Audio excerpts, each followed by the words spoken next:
Hey, this is Rob Anspach, and welcome back to another edition of E-Heroes. For those keeping count, this is episode 376. My next guest is out of Texas, a former military or Army Black Hawk helicopter pilot, and we're going to talk about her, 20th book, The Credibility Factor. And I think every entrepreneur out there, you've heard me talk about credibility. It's part of my moral compass. I have to be credible in everything I do. And so my next guest, Elizabeth McCormick, thank you for being here.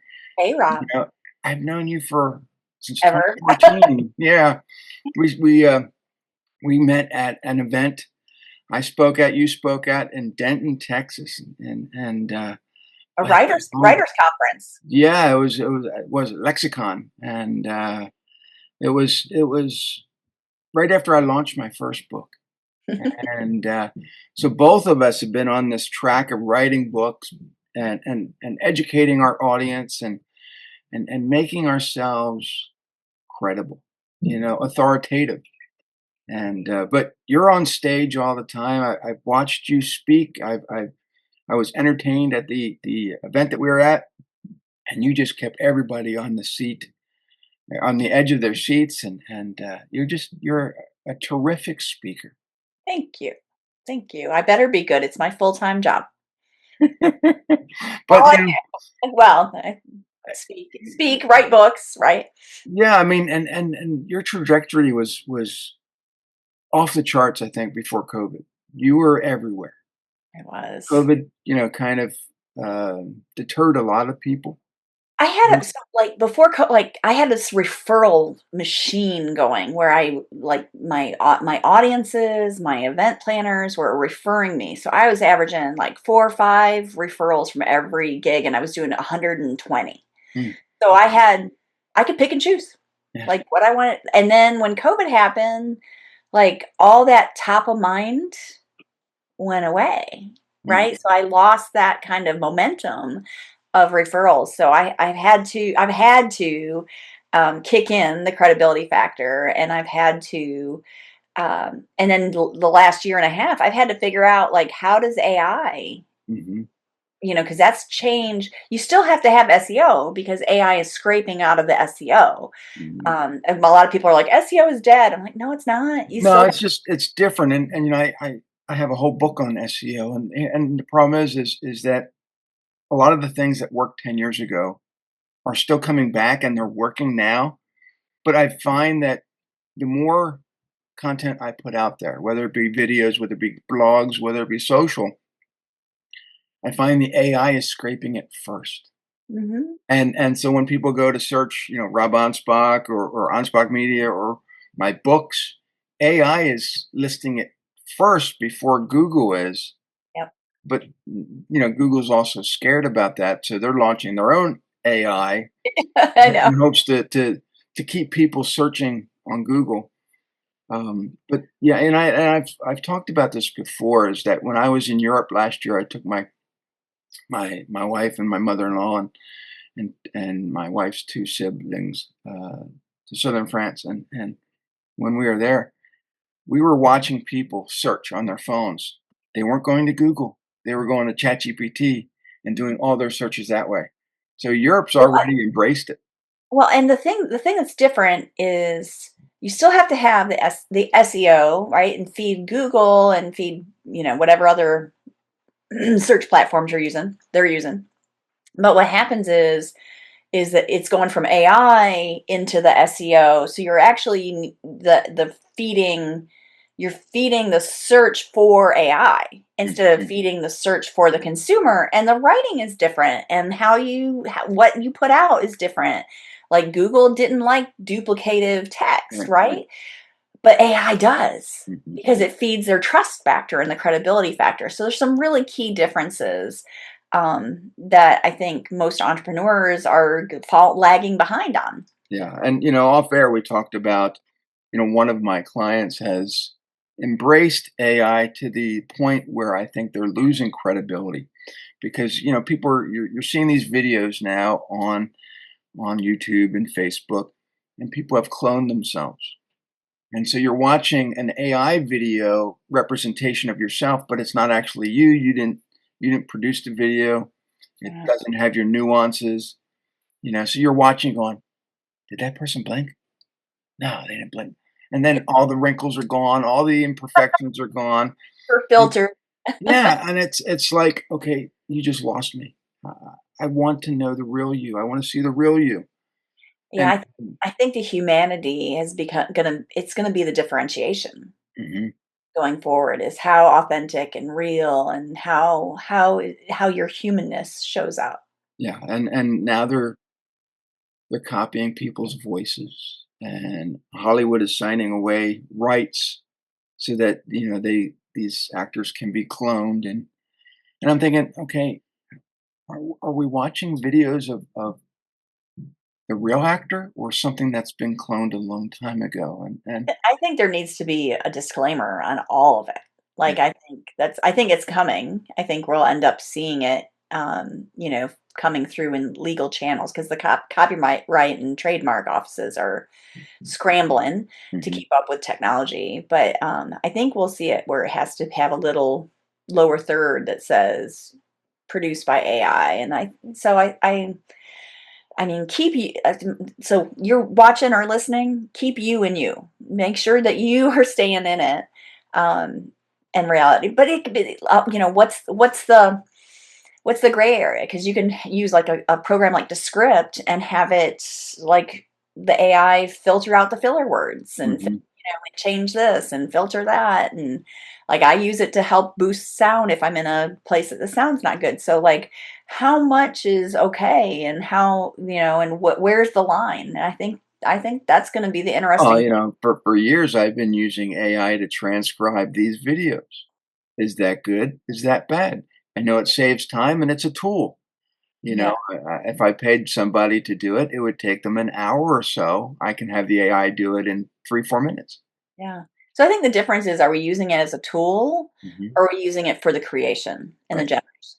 right. And if it's a tool, is it saving us time or is it replacing us so that the other person that's viewing it may not know?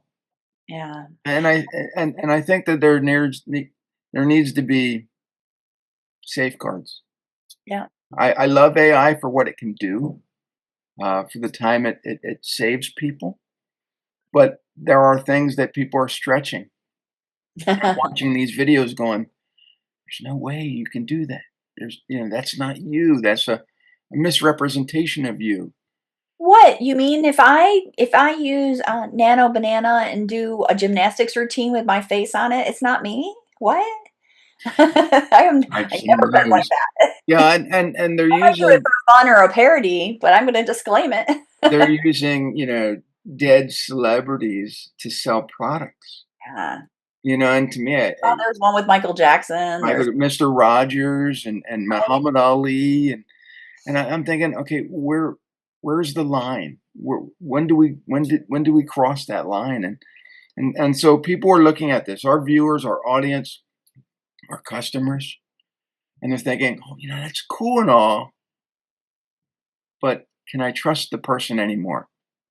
You know, yeah, trust I mean, credibility either builds trust or erodes trust, Mhm.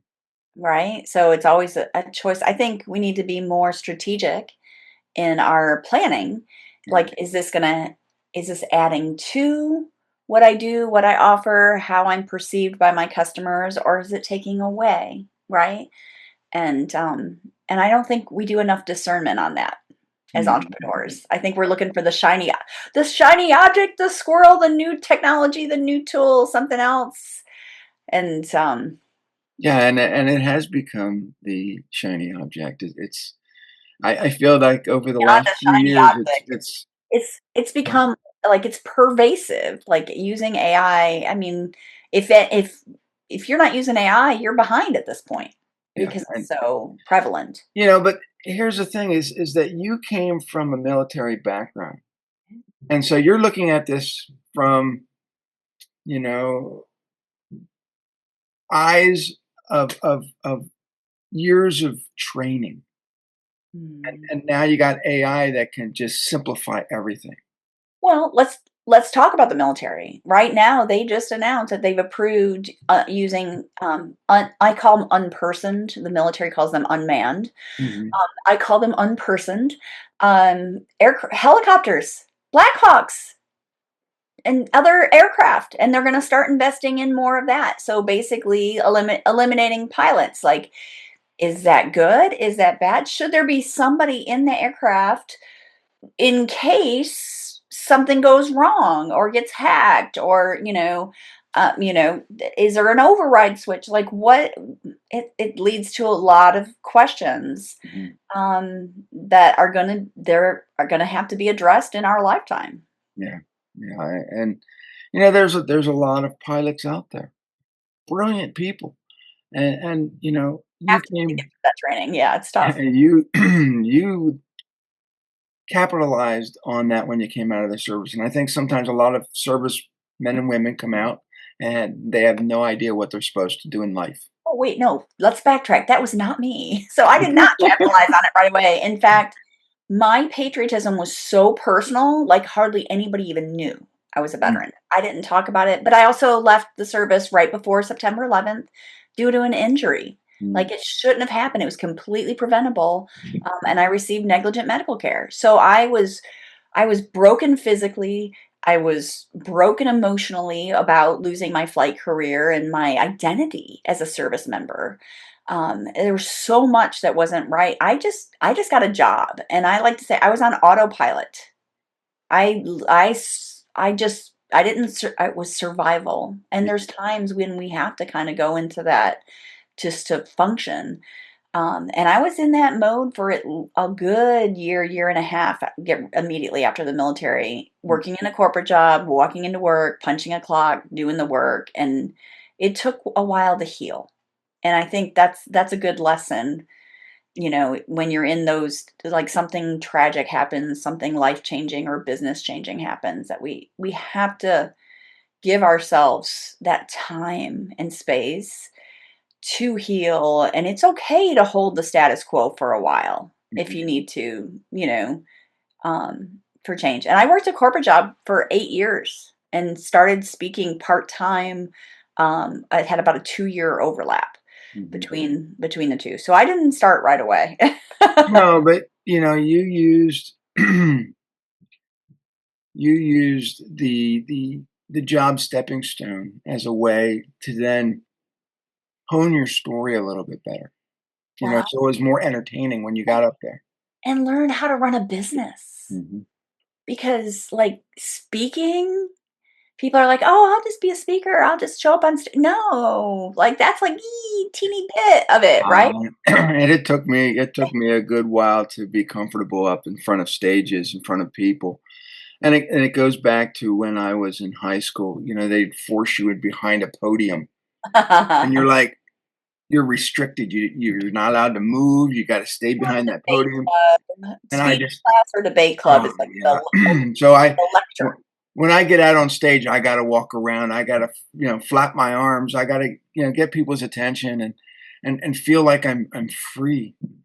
But then I also don't really use a script. I There are some stories that I like to share, but I kind of flex with the crowd. What do they want to hear? Yeah. And I you know, I you've call it you've I call it listening to the tap. you yeah, you've So the tap is, you're on stage and you get that little tap of intuition. They need this.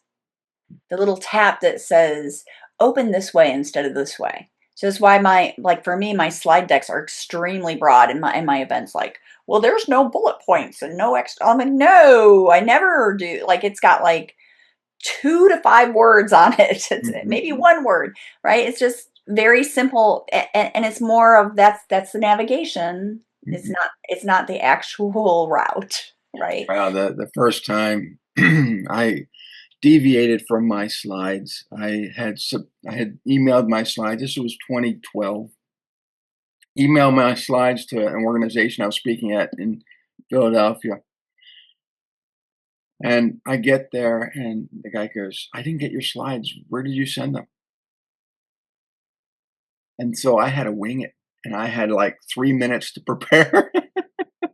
So I thought I'd be, using the slides as my crutch, and no. But I did win. I did win an award that right after speaking, and that prompted me to never use my slides again. So I do only because most people have never flown a helicopter, so mhm, they might need some visual yeah. references.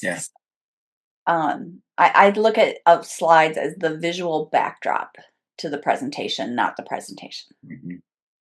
And I remember a phone call with you. I think it was a long time ago, and you said, "I just got another speaking, engagement, and I'm sitting here signing books." I was laughing because, I had a stack of books that I had just signed, and I'm like, I hate signing books. I don't even want to sign books. I will sign every book order that comes in personally. I love to sign books. Yeah, and I'm like, Love it. It's an honor and a privilege. It's their trust in me. Yeah, I'll sign books all day, every day. I pre-sign them all generically when an event buys them in bulk. I love it. Bring them on. that's funny. But I think your discipline though has taught you things that, because I was never in a service. I wanted to go. I couldn't. They said I was colorblind. Mm, See colors just fine. I just couldn't see those number dot things on the. so, yep, so, yeah, I have a deep respect for everybody that comes out of the military. But you know, you then took all those experiences and wrote the first book. Well, I think it was called The Pilot Method, right? yep. I've got it. I've got And that one book has opened up so many more opportunities for you. And now you're on your 20th book. And that's what I tell everybody. I said, look, you start with one book. My first book was all about social media. And Yep. now it's all about everything. I mean, I've helped people with their Literally everything. I love yeah, this. I've helped people with their law books. I've written books on debt collection, on sarcasm, on life lessons, on Disney World, I just enjoy the process. Yeah. Sarcasm? Wait, that's not a book, that's a language. Well, there's 8 books in that series. But that started out with, Rob versus the scammers, and it was all about, the phone scammers that I would get every single day, and I would Every hour of every day. now I'm getting about 70 calls a day. I don't even answer my phone now. But I would just waste their time, and then I would take the transcripts of that call and put it in a book, and so that Rob versus the Scammers became a series of 8 books over COVID, and people just loved it because since they're already trapped inside, they're buying my books and they're They reading can and relate laughing. to it. That's the key thing, I think, more than anything, is they could relate to it because we're all getting those robocalls and scammers and or people overseas that barely speak English and pretend to speak English. Mhm. Like they're reading a script and they don't know what to do when you go off script. So, I mean, we like every single person can relate to those. So I think that really is the key to success, not just in speaking, but in business and entrepreneurship is how are you relating to your customer? Are you out of touch? We know we all can think of that one company right now off the top of your head that is out of touch. Mhm. Or does your organization make an effort to talk to your customers, to find out what's going on, to find out what their problems are, and to meet them where they are? Well, one of the things I've been noticing is that, our generation, we rely on a lot of tools. We rely on our website, social media, video. Mhm. The generation behind us, maybe Mm. they're 20 years younger than us, or 20 years younger than me because you're still 29. They don't have websites. I would tell you, but then, They just post on social media. They post on TikTok or LinkedIn or Instagram, and they yep. bypass a website. And to me, not having a website decreases your credibility. Well, it's not that it decreases your credibility, but building 100% of a business online that's not on your website that you own and control, you're building on borrowed real estate. Mhm. building on borrowed, rented land. Yeah. So, I mean, look at what happened, all the people that were freaking out when TikTok was gonna close. Right. I mean, why? Like, at least, like, have everything backed up in a place that you own. Yeah. Drive traffic to that. So I just and it's easier than ever, Yeah. to have a website and to have an online presence, that's outside of social media that, by the way, everything you post on there, they own, Yeah. not you. Right. And another thing that this generation, our generation, we're very respectful to our audience. The next generation, I've seen posts where they're degrading their audience. They're yelling at their audience. They're calling them names. And I'm like, are you doing that to get business? Are you doing this to stir the pot? What are you doing? And I'm I just watching them and they're bragging how much money they're making. And I'm like, what is going on? I was at an event recently with thousands of people in the audience, and they like a woman on stage with another guy. They were arguing on stage, like legitimately arguing on stage. And then she goes, "Well, I have the microphone, so I'm just going to say whatever I want to say." Like in front of all these people, I'm like, how disrespectful. Mhm. Like, that's not the way this works. Like, being on that stage, there's a saying, and I'm very involved in the National Speakers Association, and being on stage is a privilege. Mhm. It's not a right. It is not, it is a privilege.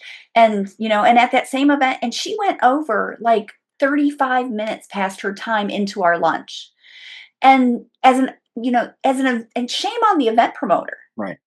because the event promoter at some point there, when, I'm sure they have a confidence monitor, and I'm sure they were like, please stop blinging on that. But at some point you walk out there with a microphone and have them play music. Mhm. And you do and I've been there. I've been the MC, and I've been that. And I'm like, hey, if you're when you're about 2 minutes over, if I don't see you wrapping up, I'm coming out. And I'll come up on stage and I'll put my arm around. I'm like, oh, I hate to interrupt you, but wasn't she great? Oh my gosh, let's give a round of applause. Yeah, you gotta be respectful to the other And speakers all because yeah, just yeah. the audience, let alone the event, respectful of the event, the planning, the timeline, the catering for lunch. Like, when you, as a speaker, if you go over your time, you have just waylaid the whole organization, right? And the whole, everything they had planned, everything. So, like, my rule is, and I'll tell them it depends. Like, if they want me to do networking and get people all their seats, plus or minus 5 minutes, right? Because it depends on how long it takes for everybody to get back in their seats. I know how much time I have planned, but and if I don't and it's me on stage the whole time, it's plus or minus 1 minute. Mhm. Yeah, I was at an event a couple years ago at basically a rally for lawyers, and the main host stands up and he's talking about something, and one of the guests gets up because she needs to go to the bathroom, and the host yells at her for leaving the area in front of everybody, and she was so embarrassed she never came back. I don't know Yeah, that I would. and I would and be I'm thinking to myself, "Oh, okay. You don't know what's going on in their life. right, You don't know if they have a medical condition. You don't know if they have a special needs child. You like People come up to me. I'm so sorry. I had to get up and I had like take care of this business call or this emergency. I'm like, you don't have to apologize to me for having work life. Like, to me, like, that's self-managed. Like, mhm, I see it, but I don't take offense by that, because you just don't. I used to when I first started because I didn't know. mhm." Now, it's respecting your audience. Like, you don't know what's going on with their lives. You No, don't know what's going on at home. You we as speakers, we would love for everybody to stay in their seat and enjoy our talk, but yeah, I don't want people to wet themselves either while they're sitting there. And again, you don't know if there's a medical condition Right. that's going on, or a medication issue, or like the guy falling asleep in the back. I might do some strategies to keep him awake to make sure, but you don't know. Maybe he has a newborn baby at home and he's not sleeping at night, and work's the only place he gets to sleep. I mean, you just don't know. So I think, again, respecting the audience and not being judgmental on that, Well, not and there was mentally. what I heard was, there was a great percentage of people who were upset at that and said that they were never coming back to that event again. So, you upset one person because you're mad, but if 20% of the people that are in the audience aren't gonna renew, that's huge.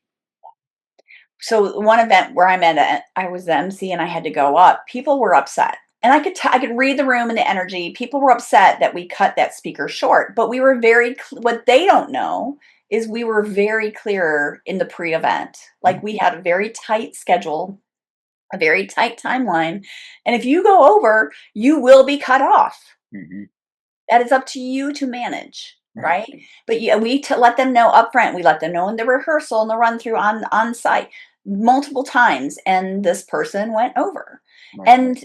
and she brought her own video crew in. It was being videoed. Do we feel bad? Sure, but again, it's a lesson, right? So, but we could tell like the audience was a little ticked. So we did have a few extra minutes at the end of the presentation. So we at the end of the whole thing, Mhm, and so we pulled her aside and said, "Would you like to go up?" Because again, she had the video guy there. I was like, "Would you like to go up at the end here and finish the presentation and let you have your close?" mhm, And when we did that, we won the audience back, mhm, right? But again, the audience didn't know. So right, the lesson to me was, hey, we have a very tight timeline and these speakers have a set amount of time, mhm, so like sometimes the audience needs the context mhm, of what's going on. right. So instead of just going like with that, but that was, comedians do that, right? They make fun of their audience. And like I'll make fun of myself before I'll make fun of an audience member. Well, they do, but they also have an understanding of how to win the audience back, and I think everybody that's listening needs to understand that if you mess up, own it, because once you own it, that audience now is more respectful or respectful of you because you own the mistake, and instead of walking away,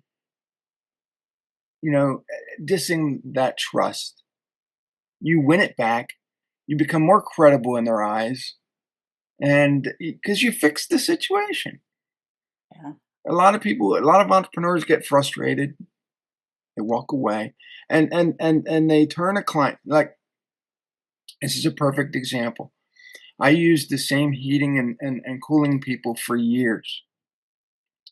I called them up. My heater was having some issues, my furnace. Never returned my call. I called again, didn't return my call. Called a day later, and I'm like, I'm under the gun here. My furnace is having problems. So I went to my neighbor. I said, "Who do you trust to service your?"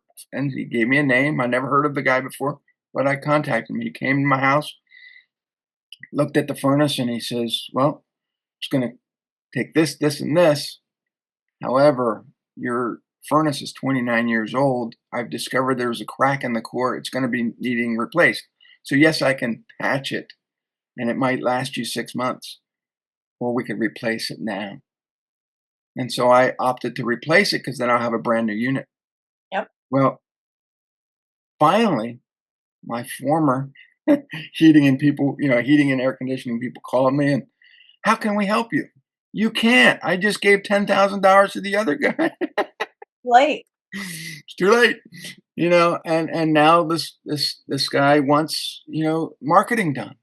So I might I'm not saying I'm gonna get my money back, but I'm gonna be able to help him increase his authority and credibility through marketing and education. Absolutely. So what we do in real life as entrepreneurs does have a trickle effect, and it may not look like that right away, and you might think, "Hey, I'm going to ignore this person until I can." Don't ignore people. If you can't answer your phone, at least call them back right away. Yep. Send a message, something, Yeah. communicate. It's yeah, being credible today takes a little bit more effort than it used to. But I think that you're gonna get better I think it's clients. easier. I think there's so many different platforms and ways to do it. Right. Like, you can't call, send a text. You can't No. send a text, send an email. I mean, there's just so many different ways. I think the hardest part is figuring out the right way for not for you, for them. But it is speedier for a client to, if they don't like you, to, uh, Find a replacement, go give negative reviews, and those negative out. reviews will ripple through the internet. Yeah. No. So, and that goes back to reviews, I think it's very critical that everybody tries to get reviews from people. Mm, Um, those reviews can really be powerful, and whether you put them on your website. I know Texas, you gotta there's rules on using reviews, I believe. yeah. But the thing is that getting reviews, whether written or video, very powerful. But when you get a negative review, respond to it right away. When uh a legitimate, authentic review, not an AI person generating the review. Mhm. So, just to clarify that video review. Yeah, and I've gotten the ability because I write books, you write books. I I've I get previews of other people's books often, and they'll say, "Hey, Rob, can you write a review that we can put in the book or put on a website?" And I'll be happy to do so. Sometimes I don't have the opportunity to read all the books because I wouldn't get any of my own work done. But I do, read a chapter or two, and then form my thoughts and give them a review. And it's quick, but people respect that. Hey, what did the other authors say about your book? No, that's important. And so, it's just like I'm asking my neighbor who he used. It turned out to be a really great guy, and he understands hydronics, which is the art of how the water flows through your house. A lot of people don't understand that, so I Yeah, got myself a great mechanic. I didn't even know the word. And see, that's the thing, is that when you get somebody that understands these words, And you how know, I think it's great that you start using it in your marketing because what other technicians understand hydronics? And most consumers are gonna say, "What is that?" They're gonna start looking it up. And now, "Oh, because this guy specializes in hydronics, that must be a classification of better service." And Mhm. and so you got instant credibility. So, Important. and the fact that you are, a former Army Black Hawk helicopter pilot, right there is instant credibility. But Well, then you get on stage and people are like, "Wow." but here's the thing, that gets me in the door. It gets me in the door, but it doesn't if I'm not good when I show up, if I don't show up with that level of preparedness, if I don't show up and deliver what I promise, like, I would not last in this. I'm currently on my 16th year. I would not be here 16 years if I did not deliver the things that I commit to and it's my mission to do. Right. And I watch how you interact with the audience, and they're getting up, they're raising hands, they wanna meet you. They respond great to what you're saying. And there's not a lot of speakers out there that have your energy. I have a little bit, just a little bit, but it's all Okay. but here's the thing, and I mentioned it earlier, it's not about me. Right. It's about the audience. It's about the meeting planners' objectives. It's about the CEO's objectives. What do they want? What do they want for this event? How do they want people to feel when they leave this event? It is 100% on me to make sure it's a fit for them. Mhm.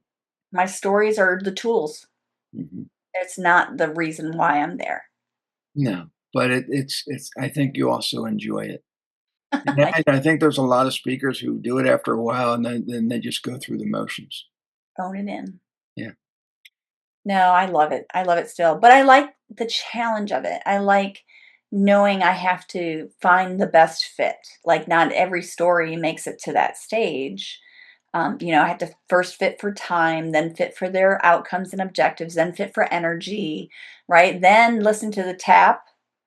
You need to say something different. You know what? No.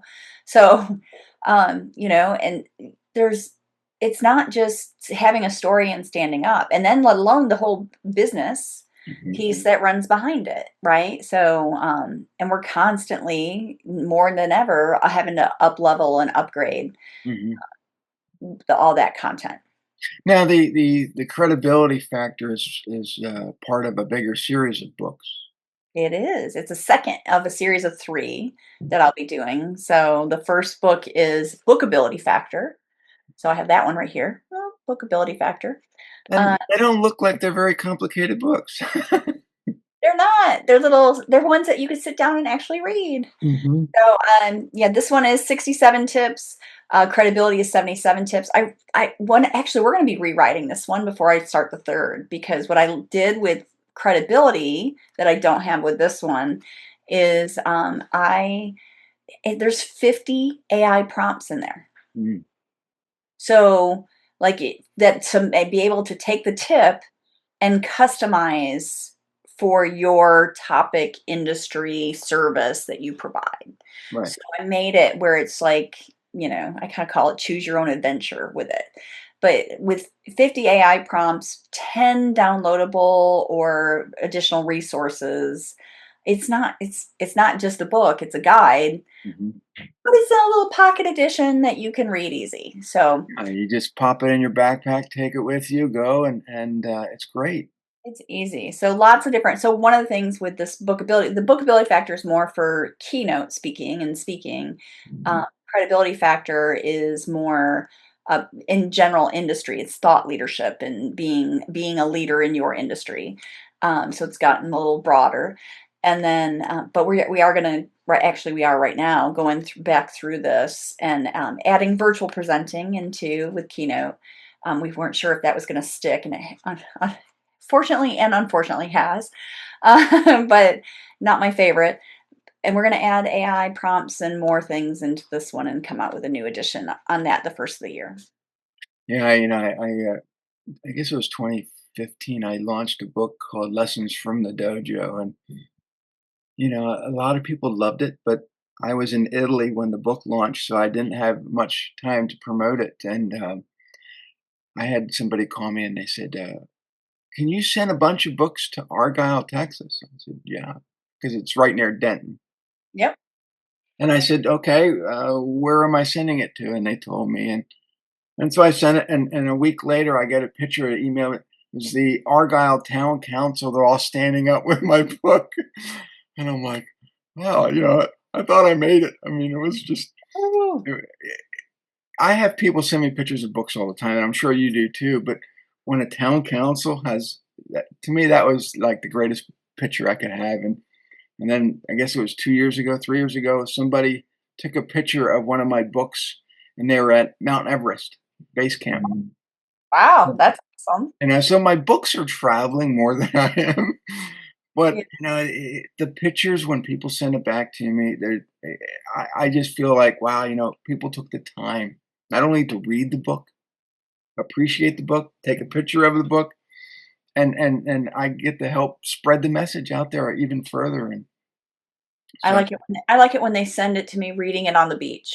mhm. Those are my favorites. So reading it on Yeah, the beach. let's talk about the business side of what you do because I know every speaker out there that either sell from the stage or Mhm. they go up and sell, they share their stories, which then relate, get them more speaking gigs down the road. Mhm. You know, I don't think you sell from the stage. At least the one I heard years ago, it was more the dynamic stories. Yep. More keynote than speak to sell. Yeah. But, it is a business because, you have to do so many speaking gigs or sell so many books to maintain a livelihood. It is. It is. It you have to know your numbers. You have to know where, like, you have to run it like a business. It literally, I would say that speaking is like having two business, and I think it's true for most, um, service and even product based is like you have the whole product piece, you the service piece that you provide, Mhm, and then you have the whole business. mhm. And sometimes the two are very unrelated. Right. Art, creativity, like to me, speaking is an art, like to be really good on stage and find that relatability and Well, I have people come up to me and they say, "Well, Rob, you have this marketing company, and now you're speaking and publishing, and um, you're like all over the place." Yeah, I'm the typical ADD entrepreneur. I yeah, have to keep myself entertained, yeah, but writing books, I get to help people share their story yeah, so that they can get up on stage and share, more information and entertain their crowds, and that's what a book does. A book positions you to give that credibility or that authority so that somebody will say, "Hey, Rob, can you come speak at our event? Can you come to our speakers bureau? Can you get on our Zoom call and have a podcast?" And so the book opens the door and the speaking, carries it. absolutely, and vice versa, Yeah. because I'll have an event that I have one coming up right after Thanksgiving that bought a book for every single person attending. Mhm. So, sometimes it's a negotiation tactic to help monetize and get a bigger fee, and sometimes the book is, negotiated up front Mhm. as part of the fee. Yeah. So it just depends on the client and honestly the tax code in the area, because we have to keep track of all that too. Yeah, and it can be overwhelming sometimes, but I think the people that have the discipline to do it will continue to do it. Both of us are going into our 25th year. For me, Anspach Media will be 25 years in January 2026, and you've been speaking 16 for me for speaking. 16, but you've been doing a Worked lot in of other I worked stuff. in corporate and overlapped part-time speaking Yeah, for 8 years before that, so 24 right now. yeah. So and we're still young, so we still have a lot of years ahead of us. Still. How do people get a hold of you? Where do they go? I'm easy to find. My website's pilotspeaker.com. My social media on every single channel is Pilot Speaker, so I'm easy to find everywhere, anywhere you are. And if someone hires you, what can they expect? It depends. What do they hire me? Within reason. So I mean, to keynote or to speak at an event, come in and do a corporate training. I do a lot of association events, things like that. Is I come in and provide the high energy, paradigm shifting, perspective building, um, content around aviation stories, but around what you need. Like, do you need Mhm. sales? Do you need safety? Do you need leadership? Do you need customer service? So I can relate my aviation stories to just Yeah, about. and you're very adaptable, and to the audience, I want to go back to 2014 when I met Elizabeth.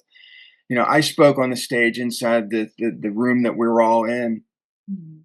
and we all went to lunch in this big area, and she was speaking while we were eating, and she's going through tables and walking, and I'm like, wow, you get so much energy, and you At know lunch. at lunch, yeah, and so what you have is somebody who's adaptable, who can come in, speak, energize your crowds, and I just think that there's only a few speakers that I know that have your energy level. Thank you. Yeah, Thank you. especially at lunch. I promised. So honestly, when it's early in the planning stages and I have a say, and I'll be like, what's the plan for the day? Like, let's talk through. Well, we're still working. Like, we're still going to work on it. We're still going to do the. It's like, great. Um, like, I said, what are your plans for after lunch? Oh, after lunch. Nobody wants after lunch. I said, I love after lunch. Give me after lunch all day long. I love it. And they're like, really? after lunch? I'm like, yeah, I know I can carry them through the calorie coma. I Hmm. know I can get them, and I know that's, I can sound check during lunch, so everything works good, and then, I can handle that. And I get them through. I said I do need more time because I'm gonna get them out of their seats a couple times for some activities. So I that one is a minimum of 75 minutes is my requirement, but I've got them. Hmm. And they're like, "Really? You'll take the after lunch? Nobody wants that spot." And I was like, "Yeah, I know." So now I'm a solution, right? I'm helping them in the agenda and the meeting flow as well. Other events like the one I've got right after Thanksgiving is, we want you first thing in the morning. Great. I'm great at opening the day. Hmm. Let's go ahead and do that. I get them thinking differently. I talk about being in your potential zone, not a comfort zone, and trying new things, which opens up their thinking to everything else they're going to learn throughout that day. So those are the kind of things that I bring, that make me unique and hold that energy in that spot. Yeah. And during lunch too, although the And forks and the knives are a little hard to be interactive with. yeah, and you're, but this is what makes you so credible, and flexible, and energetic, and I could go on and on, and but I want my audience to understand that when you do something for this amount of time because of the story that you have behind you, and not everybody needs to be an army pilot, Nope. but you do have to make sure that the stories that you've experienced on your own are shareable. Not everything is, but you can make a lot of those highlights, entertaining. And not but make it relatable. Like, Mhm, can they like my keynote that I still do today, that I did then and I still do today, it's a little bit better now though, Rob.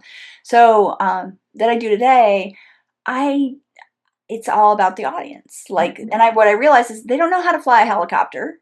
So, okay, I need to teach them how to fly a helicopter. So the audience learns how interactively, right hand, left hand, feet, the whole room leaning together, learns how to fly a helicopter. Like, what are you talking about that they may not understand? right. That you need to, and I'll have every once in a while, I'll have a helicopter pilot in the audience and they'll come up and they'll be like, "You simplified it." I said, "You're right, I did." Because they're not going to go through 42 weeks of flight school Mhm, in a 1 hour presentation, right? So, but what can you relate, yeah, what you do, the stories you tell, the case studies of your clients, the story you read in the Wall Street Journal that you're regurgitating for them, preferably, hopefully you have your own eventually, but create your own stories and find out how you can relate it best to the audience you're speaking to. That mm, is the most important part and of thought and leadership and credibility. and I want people to understand that, you know, you can never run out of stories.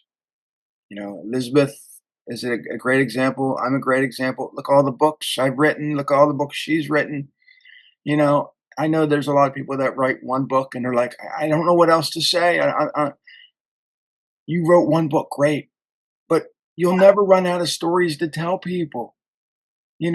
Every one of us is a library of knowledge. Go out and share it. I would say start with a notes file. Like, if you're, like, struggling, like, to find relatability, if you're struggling to find, which I'm leaning towards as a 3rd book right now, is relatability. But if you are struggling with finding stories, customer stories, different things, like, offer a discount if your customer sent in a story of Mhm, working with you or working, so you have case studies. Start a spreadsheet or a notes file. I personally am a spreadsheet girl. So I have a spreadsheet. Like, start a spreadsheet of all those stories. And because what happens is the further away you get from it, the less you remember. mhm, Right? So start compiling and keeping track of your stories and the case studies and your customer stories and the situational stories that you're in, so that you can reference back to that when you're looking for something. And all of those are great. They're great for blogs, social media posts, to build your own, and then eventually you compile all those into a book and flesh them out a little further. It's yeah. No, I mean, the Rob Versus series is just me sharing transcript. sharing my adventures with scammers or morons or customer service, and it's not. They're great books. They're very funny books, but it didn't take me a long time to write them either. You know, Mhm. yeah, I have other serious books that you could read if you're not sarcastic, but it just. Uh, I was in when I came back from France. Well, actually, during while I was in France, I wrote my legacy book, and then as soon as I got back to the states, I edited it, and it was out probably a month after I came back, It's amazing. and eh, Yeah, I'm not as prolific as Rob is. I never really thought about my legacy up until a couple years ago, Mhm. and it was just helping other people with their books, and I thought, there's a common theme, you know, they're talking about their legacy, I need to talk about, and so my book is just out there sharing to people my past, my experiences, and a legacy is not just leaving behind money, it's leaving behind your knowledge, and I think people forget that, Mm. so, everybody please. And right now with AI, it's more important than ever that you put yourself out there. Yeah. I mean, really, I was gonna call it visibility factor. There was already another book out called Visibility Factor, and so I switched from visibility to credibility, but visibility is a big section of credibility, is, like, how are you putting yourself out there? And what I found during the pandemic is most people were hiding, Yeah. right? They were afraid. And I've forced myself to do a video every single day. And I know people are like, well, where do you come up with the content? A lot of times I'll have AI come up with a list of things I should talk about. Mhm. Is that cheating the system? No, I'm using the tools that are out there to help me Yeah, come up with generate. ideas. And so I'm like, okay, well then I go through and I think this is relevant. I think that's relevant. But it's consistency every single day. I'm putting a video out. I'm putting posts out. I'm writing books. I'm putting podcasts out, interviews. I'm my face is out there, Mhm. and it's not that I hate bait and switch sales. I don't like cringy sales. But I try to get people to know that I do have a moral compass, and if you become my client, I will have your back. You But and you do. people are gravitating to laziness, and I try not to insult them, but they're making poor choices, and you You I wouldn't say insulting, I would say maybe sarcastic, but, but yeah, it requires, like you said, some discipline. It requires you to be willing to put yourself out there yeah, and be visible. yeah. I think that's the most important thing as a business owner, is that we are visible and we are out there, and then finding that relatability. So where can the audience get your books?